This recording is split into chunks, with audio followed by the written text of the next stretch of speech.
ายอะครับอ๋อรองเท้ายาย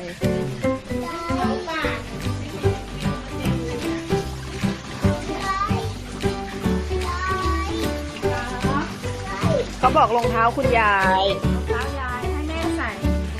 ให้แม่ใส่ใส่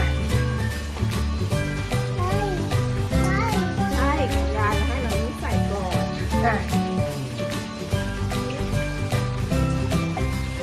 ไหนครับนกอยู่ไหนครับพี่สายฟ้านก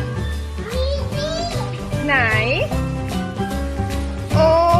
ตรงไหนเนี่ยหมอมิไม่เห็นเลย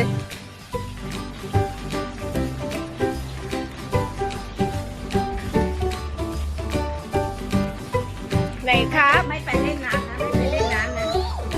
อาปายาวิ่งไปเลยเดี๋ยวไปเล่นน้ำ โนนะโนนะอย่างนี้โนนะ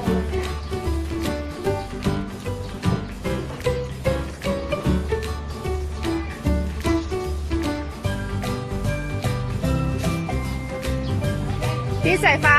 พี่พายุครับกลับมาดูนกแล้วนกอยู่ไหน